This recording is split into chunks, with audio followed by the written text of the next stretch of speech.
जून 1986 भीषण गर्मी और तेज धूप का महीना, जब लोग घर से भी बाहर नहीं निकलना चाहते। सिनेमा घरों के बाहर लंबी कतारें और हाउसफुल के बोर्ड बताते थे कि उन दिनों फिल्मों की दीवानगी और बॉक्स ऑफिस की गर्मी के आगे मौसम की गर्मी कुछ भी मायने नहीं रखती।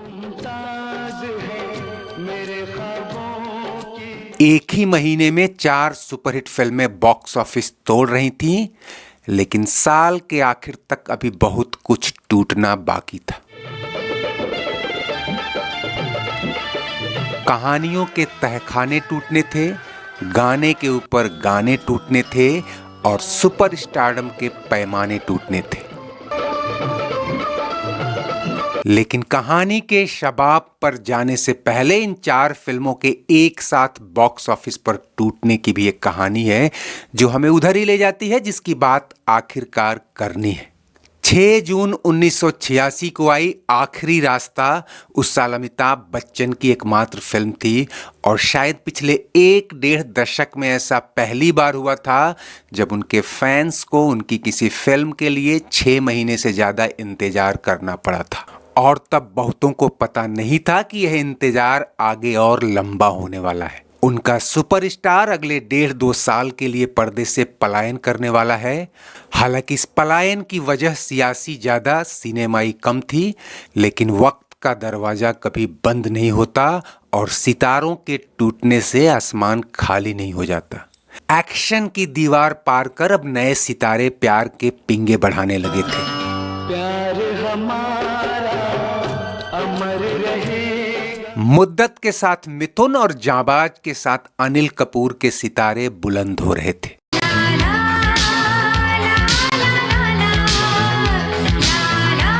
और इन सब के बीच बॉक्स ऑफिस को अमृत पिला रहा यह टूटा हुआ सुपर सितारा शायद इस बात पर गमगीन था कि कभी उसके सितारे भी बुलंद हुआ करते थे। दुनिया में कितना गम है। लेकिन हम यहाँ आपको गमगीन नहीं करने जा रहे दोस्तों, बल्कि इन फिल्मों का जिक्र इसलिए किया कि एक ही महीने में आई ये चारों हिट फिल्में एक खास ट्रेंड की ओर इशारा कर रही थी। और वो ट्रेंड था बदलाव। बदलाव की शांति में धर्मेंद्र और जितेंद्र के जलवे भी फड़फड़ाने लगे थे। अक्टूबर आते आते एक ऐसी फिल्म आई जिसने बॉक्स ऑफिस कलेक्शन के मामले में उस साल के तब तक के सारे रिकॉर्ड तोड़ दिए। ये फिल्म थी कर्मा और जिन 2 बड़े नामों के दम पर इसने धमाल मचाया था वो थे शोमैन सुभाष घई और दिलीप कुमार। और स्टारडम के लिहाज से यह अनिल कपूर की उस साल की दूसरी बड़ी दस्तक थी। यहां तक क्रिटिक्स मान बैठे थे कि कर्मा उस साल की टॉप ग्रॉसर फिल्म है। तब तक एक्शन और स्टारडम के सारे पत्ते फेंके जा चुके थे और प्यार के सारे नगमे गुनगुनाए जा चुके थे। लेकिन अगले महीने ही यह भ्रम टूट गया। स्क्रिप्ट और स्क्रीन प्ले के ताने बाने भी टूट गए। मर्द, बलवान, जांबाज जैसे पुरुषवादी टाइटल के बीच एक ऐसी फिल्म ने दस्तक दी, पूरी तरह हीरोइन सेंट्रिक थी और सच कहें तो यह बॉलीवुड की पहली लेडी सुपरस्टार की दस्तक थी। मैं तेरी दुश्मन, दुश्मन तू मेरा। फिल्म थी नगीना, जिसने एक ऐसे इमेजिनरी प्लॉट पर कहानी बुनी थी जिस पर 1954 और 1976 में एक ही नाम से 2 फिल्में सुपरहिट हो चुकी थी। कहानी अलग थी, किरदार अलग थे और सबसे बढ़कर इस इच्छाधारी नागिन की फुफकार और तासीर नई थी।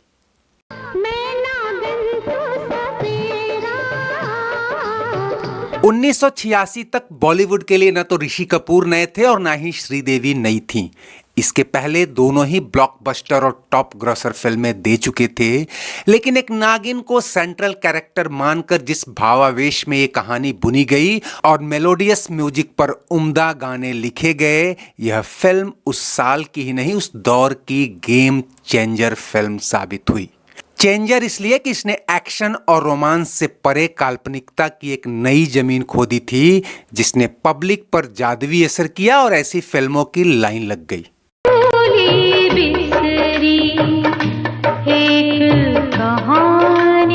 फिल्म की अनूठी कहानी अचला नागर, रवि कपूर और जगमोहन कपूर ने लिखी थी, लेकिन डायरेक्टर हरमेश मल्होत्रा ने तमाम सिनेमैटिक कारीगरी के बीच श्रीदेवी और अमरीश पुरी को जिस रूप में पेश किया, वो छवि लोगों के दिमाग से हटने का नाम नहीं ले रही थी। और यकीन मानिए दोस्तों, तब बच्चे तो क्या, बड़ों के भीतर भी नाग नागिन का खौफ कुछ इस कदर पनपा कि ये सुपरहिट गाना लोग रात के अंधेरे में इस डर से नहीं बजाते थे कि बीन की आवाज सुनकर कहीं कोई सांप न निकल आए।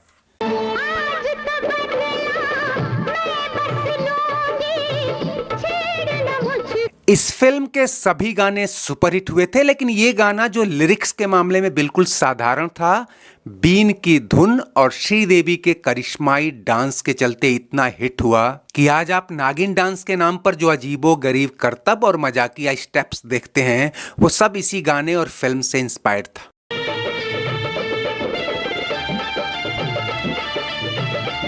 संगीतकार लक्ष्मीकांत प्यारेलाल ने तो बीन की मदद से महज एक स्टोरी इन्वायरमेंट क्रिएट करने की कोशिश की थी, लेकिन उन्होंने सपने में भी नहीं सोचा होगा कि एक मामूली धुन आने वाले वक्त का नागिन डांस बन जाएगी। और किसी क्रिटिक्स ने भी नहीं सोचा होगा कि जिस फिल्म का हीरो उस दौर में सबसे ज्यादा सुपरहिट और ब्लॉकबस्टर रोमांटिक फिल्में दे चुका था, वो इस फिल्म में सिर्फ एक्टर बनकर रह जाएगा और हीरो का स्टेटस हीरोइन ले उड़ेगी।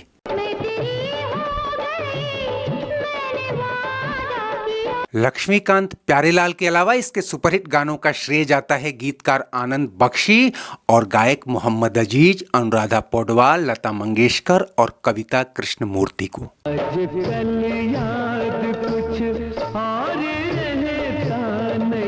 इनका एक एक गाना साउंड ट्रैक बजट से कई गुना ज्यादा पैसा वसूल कर गया। इसमें कोई शक नहीं कि श्रीदेवी मवाली, हिम्मत वाला, तोहफा जैसी फिल्मों से धाक जमा चुकी थीं, लेकिन सही मायने में उन्हें लेडी सुपरस्टार बनाने वाली कोई एक फिल्म रही तो वो थी नगीना। पूरी फिल्म रजनी यानी श्रीदेवी के इर्द गिर्द घूमती है, जो असल में एक इच्छाधारी नागिन है। लेकिन यह बात तब खुलती है जब फिल्म के हीरो राजीव यानी ऋषि कपूर, जो विदेश से पढ़कर लौटा है, उससे प्यार और फिर शादी कर लेता है। और इस सारे चक्र कुचक्र का सूत्रधार है तांत्रिक सपेरा और फिल्म का विलेन भैरवनाथ। बाकी किरदार साधारण। ऐसे में क्रिटिकल पॉइंट ऑफ व्यू से देखें तो इस फिल्म को ब्लॉकबस्टर ही नहीं बल्कि एक कल्ट मूवी बनाने में किसी मेकर की नहीं, बल्कि खुद ऑडियंस के दिमाग में बैठी हुई सदियों पुरानी धारणाएं, नाग नागिन को लेकर मिथक और तंत्र मंत्र चमत्कारों पर हिचकोले खाने वाला दिलो दिमाग था। और जब कहानी को पब्लिक ने सराखों पे चढ़ा लिया तो फिर क्या था, ट्रेंड शुरू हो गया नाग नागिन वाली फिल्मों का। 1989 में इसी फिल्म का सिक्वल आया निगाहें, जिसमें श्रीदेवी के साथ हीरो सनी देओल थे। जहां तक 1986 की टॉप ग्रॉसर फिल्मों की बात होती है, नगीना और कर्मा में भीषण टक्कर हुई। दोनों ही फिल्मों ने वर्ल्ड वाइड करीब 14 करोड़ रुपए की कमाई की थी, लेकिन ज्यादातर सोर्सेज की माने तो कमाई में नगीना नंबर 1 और कर्मा नंबर 2 थी। तीसरे नंबर पर आखिरी रास्ता रही, जबकि उसी क्रम में स्वर्ग से सुंदर, जाबाज, अमृत, नाम, मुद्दत, इल्जाम जैसी सुपरहिट फिल्में थीं। यह भी कम दिलचस्प नहीं कि उस साल की टॉप 3 फिल्मों में श्रीदेवी की उपस्थिति थी। और नगीना की सफलता का सबसे बड़ा असर यह हुआ कि इसके बाद हीरोइन सेंट्रिक यानी महिला किरदारों पर केंद्रित फिल्में भी खूब आईं और श्रीदेवी ने तो आगे चलकर ऐसी ही फिल्में की जिनमें हीरोइन डोमिनेंट थी।